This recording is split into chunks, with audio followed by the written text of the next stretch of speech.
ನಮ್ಮ ಎಲ್ಲ ಜಿಲ್ಲೆಗಳಲ್ಲೂ ಕೂಡ ಇದು ಯಶಸ್ವಿ ಆಗಬೇಕು, ಮಹಿಳೆಯರಿಗೆ ಮತ್ತು ಮಕ್ಕಳಿಗೆ ಒಂದು ರಕ್ಷಣೆ ಸಿಗಬೇಕು ಈ ಪ್ರತ್ಯೇಕ ಪಡೆಯಿಂದ ಅಂತ ಅದನ್ನು ಮನಗಂಡು ಈ ಅಕ್ಕ ಪಡೆಯನ್ನು ರಚನೆ ಮಾಡಿ 31 ಜಿಲ್ಲೆಯಾದ್ಯಂತ ಕೂಡ ಅದನ್ನು ವಿಸ್ತರಣೆ ಮಾಡಿದ್ದಾರೆ. ಮೊನ್ನೆ ತಾನೇ ಪೊಲೀಸ್ ಅಧೀಕ್ಷಕರು ಈ ಜಿಲ್ಲೆಯಲ್ಲಿ, ದಕ್ಷಿಣ ಕನ್ನಡ ಜಿಲ್ಲೆಯಲ್ಲಿ ಇದಕ್ಕೆ ನಮ್ಮ DPOದಲ್ಲಿ, ದಕ್ಷಿಣ ಕನ್ನಡ ಜಿಲ್ಲಾ ಪೊಲೀಸ್ ಕಚೇರಿಯಲ್ಲಿ ಒಂದು ಚಾಲನೆ ಕೊಟ್ಟಿದ್ದಾರೆ.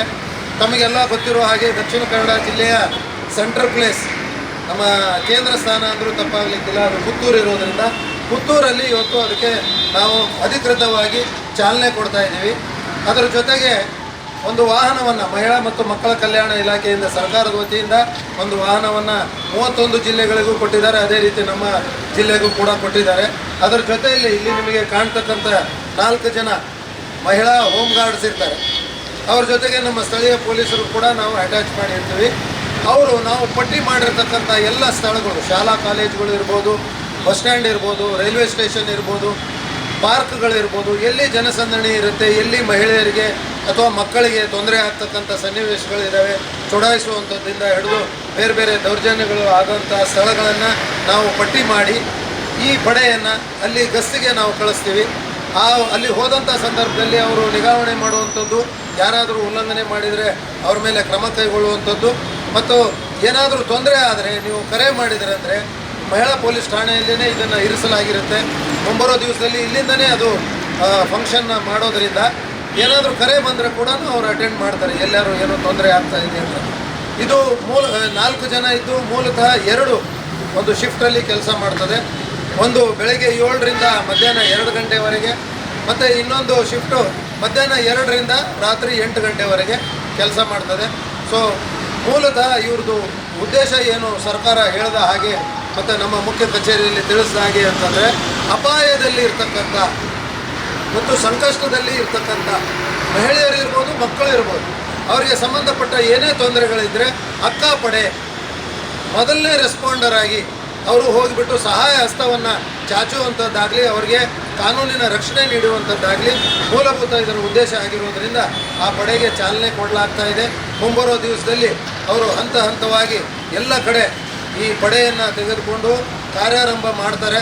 ಅನೇಕ ಶಾಲಾ ಕಾಲೇಜುಗಳಲ್ಲಿ ಹೋಗತಕ್ಕಂಥದ್ದು, public places like parks, business establishment, ಅಥವಾ ಏನಾದರೂ ಹಬ್ಬ ಹರಿದಿನಗಳಲ್ಲಿ ಜನಸಂದಣಿ ಜಾಸ್ತಿ ಇದ್ದರೆ ಅಲ್ಲೇ ಹೋಗುವಂಥದ್ದು. ಉದಾಹರಣೆಗೆ ಮಹಾಲಿಂಗೇಶ್ವರ ದೇವಸ್ಥಾನದ ಹತ್ರ ಸೋಮವಾರ ದಿವಸ ಭಾಳಷ್ಟು ಜನ ಬರ್ತಾರೆ, ಅಲ್ಲಿ ಇರುವಂಥದ್ದು. ಬಸ್ ಸ್ಟ್ಯಾಂಡ್ಗಳಲ್ಲಿ, ರೈಲ್ವೆ ಸ್ಟೇಷನ್ಗಳಲ್ಲಿ ಹೋಗ್ತಕ್ಕಂಥದ್ದು.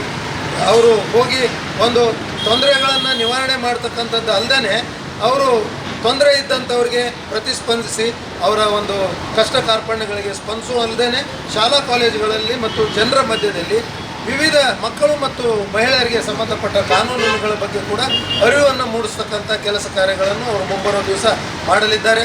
ಸಾರ್ವಜನಿಕವಾಗಿ ಪುತ್ತೂರಿನ ಜನ ಯಾವಾಗಲೂ ಪೊಲೀಸ್ ಇಲಾಖೆ ಜೊತೆ ಕೈ ಜೋಡಿಸಿ, ಅದರ ಜೊತೆಗೆ ನಮ್ಮ ಮಾಧ್ಯಮ ಮಿತ್ರರು ಕೂಡ ತುಂಬ ಕಳಕಳೆಯಿಂದ ನಮಗೆ ಸಹಾಯ ಹಸ್ತ ಚಾಚಿಸ್ತಾ ಬಂದಿದ್ದಾರೆ. ಅದೇ ರೀತಿ ಈ ಪಡೆಯನ್ನು ಕೂಡ ಪರಿಣಾಮಕಾರಿಯಾಗಿ ಅನುಷ್ಠಾನ ಮಾಡಿ ಕರ್ತವ್ಯ ನಿರ್ವಹಿಸುವ ನಿಟ್ಟಿನಲ್ಲಿ ತಮ್ಮ ಒಂದು ಬೆಂಬಲ ಮತ್ತು ಈ ಪುತ್ತೂರು ಜನರ ಬೆಂಬಲವನ್ನು ಕೋರುತ್ತಾ ಇವತ್ತು ಇದನ್ನು ಅಧಿಕೃತವಾಗಿ ಚಾಲನೆ ಕೊಡ್ತಾ ಇದ್ದೀವಿ. ತಾವು ಹೆಚ್ಚು ಇದನ್ನು ಪ್ರಚುರಪಡಿಸಿ ಜನರು ಇದರ ಸದುಪಯೋಗ ಪಡೆದುಕೊಳ್ಬೇಕು ಅಂತ ಹೇಳಿ ನಾನು ಜಿಲ್ಲಾ ಪೊಲೀಸ್ ಅಧೀಕ್ಷಕರ ಪರವಾಗಿ ತಮ್ಮೆಲ್ಲರಿಗೂ ಕಳಕಳಿಯಿಂದ ಬೇಡ್ಕೊಳ್ತಾ ಇದ್ದೀನಿ. ಇವಾಗ ಅದನ್ನು ನಾವು ಚಾಲನೆ ಕೊಡ್ತಾ ಇದ್ದೀವಿ. ತಾವೆಲ್ಲ ಇದ್ರ ಬಗ್ಗೆ ಹೆಚ್ಚು ಪ್ರಚುರಗೊಳಿಸಿ ಪರಿಣಾಮಕಾರಿಯಾಗಿ ಅನುಷ್ಠಾನ ಮಾಡೋ ನಿಟ್ಟಿನಲ್ಲಿ ನಮ್ಮ ಜೊತೆಗೆ ಸಹಕರಿಸಬೇಕಂತ ಕೋರ್ತಾ ಇದ್ದೇವೆ. ನಮಸ್ಕಾರ.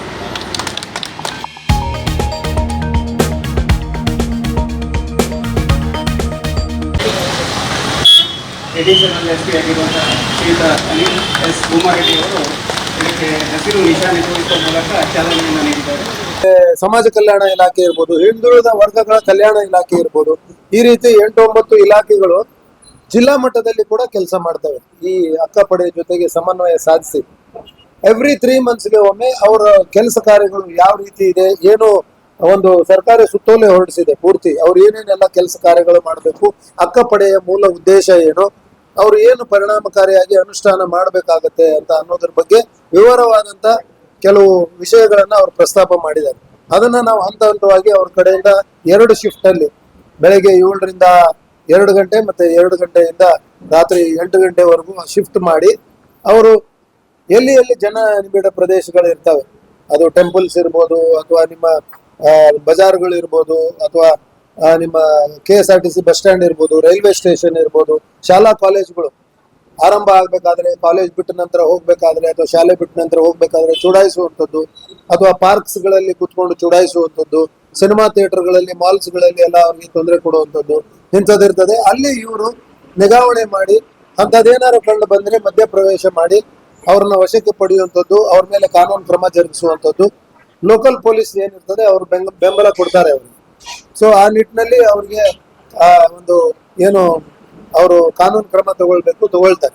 ಸೊ ಆ ನಿಟ್ಟಿನಲ್ಲಿ ಈ ಪಡೆಯನ್ನ ಅನುಷ್ಠಾನಕ್ಕೆ ತಂದಿದ್ದಾರೆ. ಮೊದಲು ಇದು ಬೀದರ್ ಜಿಲ್ಲೆಯಲ್ಲಿ ಚೆನ್ನಾಗಿ ಕೆಲಸ ಮಾಡಿದ್ರಿಂದ ಎಲ್ಲ ಕಡೆನೂ 31 ಜಿಲ್ಲೆಗಳಲ್ಲಿ ಕೂಡ ಸರ್ಕಾರ ಒಂದು ಪ್ರತ್ಯೇಕವಾದ ವಾಹನವನ್ನೇ ಕೊಟ್ಟು ಅದಕ್ಕೊಂದು ಪಡೆ ರಚನೆ ಮಾಡಿ ಅವರಿಗೆ ಸರಿಯಾಗಿ ತರಬೇತಿ ನೀಡಿ ಹೇಗೆ ಹ್ಯಾಂಡಲ್ ಮಾಡಬೇಕು ಅಂತ 2 ಶಿಫ್ಟ್ ಅಲ್ಲಿ ಅವ್ರನ್ನ ಅನುಷ್ಠಾನ ಮಾಡಿ ಈಗ ಕಾರ್ಯ ಆರಂಭ ಮಾಡಿದೆ. ಮುಂಬರುವ ದಿವಸದಲ್ಲಿ ಹಂತ ಹಂತವಾಗಿ ತಾವು ನೋಡ್ತೀರಿ ಇದು ಏನೇನು ಕೆಲಸ. ಹೌದು. ಇವರಿಗೆ ಅವ್ರಿಗೆ ಮೂಲಭೂತ ತರಬೇತಿ ಏನು ಹೋಮ್ ಗಾರ್ಡ್ಗಿದೆ ಅದು ಆಗಿದೆ. ಈ ಕಾನೂನುಗಳ ಬಗ್ಗೆ ಅವೆಲ್ಲ ಏನಿದೆ ನಾವು ಕೂಡ ಅವ್ರಿಗೆ ಹೇಳಿದೀವಿ. ಹಂತ ಹಂತವಾಗಿ ಇನ್ನೇನು, ಯಾಕಂದ್ರೆ ಇದು ಕಾನೂನು ಅನ್ನೋದು ಮತ್ತೆ ಏನೋ ಸಮಸ್ಯೆಗಳು ಅನ್ನೋದು ನಿಂತ ನೀರಲ್ಲ. ದಿನ ಹೊಸ ಚಾಲೆಂಜಸ್ ಬರ್ತಾ ಇದಾವೆ. ಅದಕ್ಕೆ ಅನುಗುಣವಾಗಿ ಅವ್ರನ್ನ ನಾವು ಮಾನಸಿಕವಾಗಿ ದೈಹಿಕವಾಗಿ ತಯಾರು ಮಾಡ್ತಾನೆ ಇರ್ತೀವಿ. ಯಾಕಂದ್ರೆ ಅವ್ರ ಮೇಲೆ ಅಷ್ಟೇ ಬಿಡಲ್ಲ, ನಮ್ಮ ಸ್ಥಳೀಯ ಪೊಲೀಸರು ಅವ್ರಿಗೆ ಬೆಂಬಲವಾಗಿ ನಿಂತ್ಕೊಂಡು ಅವ್ರ ಜೊತೆಗೆ ಹೋಗಿ ಅವ್ರಿಗೆ ಈ ಕಾರ್ಯಗಳನ್ನ ಅನುಷ್ಠಾನ ಮಾಡೋ ನಿಟ್ಟಿನಲ್ಲಿ ಅವ್ರಿಗೆ ಸಹಕಾರ ಮಾಡ್ತಾರೆ. ಹಾಗಾಗಿ ಈಗ ಇಲ್ಲಿ ಆರಂಭ ಆಗಿದೆ. ಯಾಕಂದ್ರೆ ಪುತ್ತೂರೇ ನಮ್ಮ ಕೇಂದ್ರ ಸ್ಥಾನ ಆಗಿರೋದ್ರಿಂದ ದಕ್ಷಿಣ ಕನ್ನಡ ಜಿಲ್ಲೆ ಇಲ್ಲಿ ಅದು ಇಲ್ಲೇ ಇರುತ್ತೆ. ವಿಮೆನ್ ಪೊಲೀಸ್ ಸ್ಟೇಷನ್ ಅಲ್ಲೇ ಆ ಘಟಕ ಇರುತ್ತೆ. ಇಲ್ಲಿಂದನೇ ಅವ್ರ ಕೆಲಸ ಆರಂಭ, ಇಲ್ಲಿಂದನೇ ಅಂತ್ಯ ಆಗೋದು ಪ್ರತಿನಿತ್ಯ. ಅಲ್ಲ 112 ನೀವು ಕರೆ ಮಾಡ್ಬೋದು. ಯಾಕಂತಂದ್ರೆ ಇದ್ರದ್ದು ಏನು ನಿಮ್ಗೆ ನಾನು ಮೊದ್ಲೇ ಹೇಳಿದೆ, 2 ಶಿಫ್ಟ್ ಅಲ್ಲಿ ಕೆಲಸ ಮಾಡ್ತಾರೆ. 7 ರಿಂದ 2 ಮಧ್ಯಾಹ್ನ, ಬೆಳಗ್ಗೆ 7 ರಿಂದ ಮಧ್ಯಾಹ್ನ 2, ಮಧ್ಯಾಹ್ನ 2 ರಿಂದ ರಾತ್ರಿ 8 ಗಂಟೆವರೆಗೆ. 8 ಗಂಟೆ ನಂತರ 112. ಅವಾಗ ಮತ್ತೆ ನಮ್ಮ ಲೋಕಲ್ ಪೊಲೀಸರು ಏನೇನು ಸಮಸ್ಯೆ ಇದೆ ಅಲ್ಲಿ ಅವರು ಏನ್ ಸಮಸ್ಯೆಗಳಾದ್ರೆ ಅವರು ಅದಕ್ಕೆ ರೆಸ್ಪಾಂಡ್ ಮಾಡ್ತಾರೆ. ಏನು ಅಕ್ಕಪಡೆಗೆ ಈಗ ಸದ್ಯ ಅದು ಒಂದೇ 112 ಇದೆ. ನೆಕ್ಸ್ಟ್ ಅದು ಒಂದು ಇದನ್ನ ಮಾಡಿದಾಗ ಶೇರ್ ನಂಬರ್ಸ್ ಕೂಡ ಇಲ್ಲ. ಇವ್ರು ರೆಗ್ಯುಲರ್ ಆಗಿ ರೌಂಡ್ಸ್ ಅಲ್ಲೇ ಇರ್ತಾರೆ. ನಾವು ಪಟ್ಟಿ ಮಾಡ್ಕೊಂಡಿದೀವಿ ಎಲ್ಲಿ ಯಾವ್ಯಾವ ಶಾಲಾ ಕಾಲೇಜುಗಳು ಯಾವಾಗ ಆರಂಭ ಆಗುತ್ತೆ, ಯಾವಾಗ ಬಿಡುತ್ತೆ, ಯಾವಾಗ ಜನ ಜಾಸ್ತಿ ಇರ್ತಾರೆ, ಅಲ್ಲಿ ಸ್ಟೂಡೆಂಟ್ಸ್ ಜಾಸ್ತಿ ಇರ್ತಾರೆ, ಬಸ್ ಸ್ಟ್ಯಾಂಡ್ಗಳಲ್ಲಿ ಅಥವಾ ರೈಲ್ವೆ ಸ್ಟೇಷನ್ಗಳಲ್ಲಿ, ಅಥವಾ ನಿಮ್ಮ ಏನಾದರೂ ಈಗ ಉದಾಹರಣೆಗೆ ನಿಮ್ಮ ಸೋಮವಾರ ದಿವಸ ಈ ನಮ್ಮ ಇದು ನಿಮ್ಮ ಟೆಂಪಲ್ ಏನಿದೆ ಅಲ್ಲಿ ತುಂಬಾ ಜನ ಜಾಸ್ತಿ ಸೇರ್ತಾರೆ. ಆ ಟೈಮಲ್ಲಿ ಅಲ್ಲಿ ಬಂದು ನಿಗಾವಣೆ ಮಾಡುವಂಥದ್ದು. ರೈಲ್ವೆ ಸ್ಟೇಷನ್ಗಳಲ್ಲಿ ನೆಗ್ಲೆಕ್ಟೆಡ್ ಚಿಲ್ಡ್ರನ್ ಇರ್ತಾರೆ, ಮಕ್ಕಳು ನೋಡ್ಕೊಳಕ್ಕಾದ್ರೆ ಸುಮ್ಮನೆ ಅವರು ರಸ್ತೆ ಮೇಲೆ ಬಿಟ್ಬಿಟ್ಟಿರ್ತಾರೆ. ಅವ್ರು ಭಿಕ್ಷಾಟನೆ ಮಾಡ್ಕೊಂಡು ಬೇರೆ ಕಾನೂನು ಬಾಹಿರ ಚಟುವಟಿಕೆಗಳಲ್ಲಿ ತೊಡಗ್ತಕ್ಕಂಥದ್ದು ಅಂಥವ್ರು ಕಂಡು ಬಂದ್ರು ಕೂಡ ಇವ್ರಿಗೆ ತಿಳಿಸ್ಬೋದು. ಅವರು ಸಂಬಂಧಪಟ್ಟ ಇಲಾಖೆಗಳು ಏನಿದ್ದಾರೆ ಅವರು ಕೂಡ ಬಂದಿದ್ದಾರೆ. ಅವರು ಅದನ್ನ ಗಣನೆಗೆ ತೆಗೆದುಕೊಂಡು ಪೇರೆಂಟ್ಸ್ಗೆ ಕರೆಸಿ ಅವ್ರಿಗೆ ಸರಿಯಾಗಿ ಕೌನ್ಸೆಲಿಂಗ್ ಎಲ್ಲ ಮಾಡಿ ಅವರು ಜವಾಬ್ದಾರಿ ತಗೊಳಕ್ ಸಾಧ್ಯ ಆದರೆ ತಗೊಳ್ಳುವಂಥದ್ದು, ತಗೊಳ್ಳಿಲ್ಲ ಅಂದ್ರೆ ಸ್ವೀಕೃತಿ ಕೇಂದ್ರಗಳಲ್ಲಿ ಅವ್ರನ್ನ ದಾಖಲು ಮಾಡುವಂಥದ್ದು. ಹೀಗೆ ಅನೇಕ ಇಲಾಖೆಗಳಿದ್ದಾವೆ ಇದನ್ನ ಕಾರ್ಯಪಡೆಯನ್ನ ಯಶಸ್ವಿ ಮಾಡೋದಕ್ಕೋಸ್ಕರ. ಅವರೆಲ್ಲ ಕೂಡ ಇದರಲ್ಲಿ ಜಾಯಿಂಟ್ ಆಗಿ ಸಮನ್ವಯ ಸಾಧಿಸಿ ಯಶಸ್ವಿಗೊಳಿಸ್ತಕ್ಕಂಥದ್ದು ಜಿಲ್ಲೆಗೇನೆ ಮಾಡಬೇಕು. ಈಗ ಆರಂಭ ಇಲ್ಲಿ ಮಾಡಿದೀವಿ. ಹಂತ ಹಂತವಾಗಿ ಬೆಳತಂಗಡೆ ಇರ್ಬೋದು, ಮತ್ತೆ ಇನ್ನೊಂದು ನಮ್ಮ ಬಂಟ್ವಾಳದಲ್ಲಿ ಇರ್ಬೋದು, ಅಲ್ಲಿ ಅವಶ್ಯಕತೆಗೆ ಅನುಗುಣವಾಗಿ ಇವರು ವಿಸ್ತರಣೆ ಮಾಡ್ತಾ ಹೋಗಿ. ಇಲ್ಲ, ಈಗ ಸದ್ಯ ಒಂದೊಂದು ಕೊಟ್ಟಿದ್ದಾರೆ. 31 ಜಿಲ್ಲೆಗಳಿಗೆ 31 ಇಂಥ ವಾಹನ ಮತ್ತು 31 ಪಡೆ ರಚನೆ ಆಗಿದೆ. ಈ ಜಿಲ್ಲೆಯಲ್ಲಿ ಒಂದಿರೋದು ಪಾಂಡೇಶ್ವರ, ಅದು ಕಮಿಷನರೇಟ್ಗೆ ಬಂತು. ಸೊ ಕಮಿಷನರೇಟ್ ಬೇರೆ, ನಮ್ದು ದಕ್ಷಿಣ ಕನ್ನಡ ಜಿಲ್ಲೆ ಗ್ರಾಮೀಣ ಪ್ರದೇಶ ಇದು ಬೇರೆ. ಅದು ಎಲ್ಲಾನು ಅವ್ರು ಮಾಡ್ತಾರೆ. ಮಕ್ಕಳಿಗೆ, ಮಹಿಳೆಯರಿಗೆ ಸಂಬಂಧಪಟ್ಟ ಎಲ್ಲಾ ಕಾನೂನುಗಳು, ವರದಕ್ಷಿಣೆ ನಿಷೇಧ ಕಾಯ್ದೆ ಇರ್ಬೋದು, ಡ್ರಗ್ಸ್ ರಿಲೇಟೆಡ್ ಇರ್ಬೋದು, ಪೋಕ್ಸೋ ಕಾಯ್ದೆ ಇರ್ಬೋದು, ಅಥವಾ indecent representation of women's act ಇರ್ಬೋದು, ಲೈಂಗಿಕ ದೌರ್ಜನ್ಯ ಕಾಯ್ದೆಗಳಿಗೆ ಸಂಬಂಧಪಟ್ಟಂತದ್ದು ಇರ್ಬೋದು, ಅನೇಕ ಕಾನೂನುಗಳಿದಾವೆ ಮಕ್ಕಳಿಗೆ ಮಹಿಳೆಯರಿಗೆ ಸಂಬಂಧಪಟ್ಟಾಗಿ.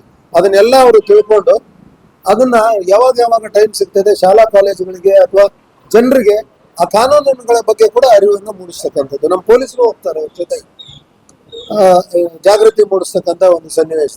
ಸೊ ಆ ರೀತಿ ಅದು ಕೆಲಸ ಮಾಡ್ತೀವಿ. ಸುದ್ದಿ ಚಾನಲ್, ಕ್ಷಣ ಕ್ಷಣದ ಸುದ್ದಿಗಾಗಿ.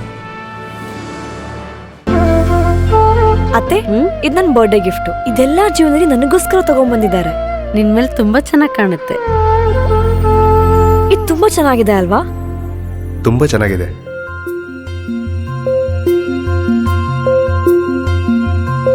It will look really good on you. ಅಮ್ಮ, ಹ? Mother is always son's first love.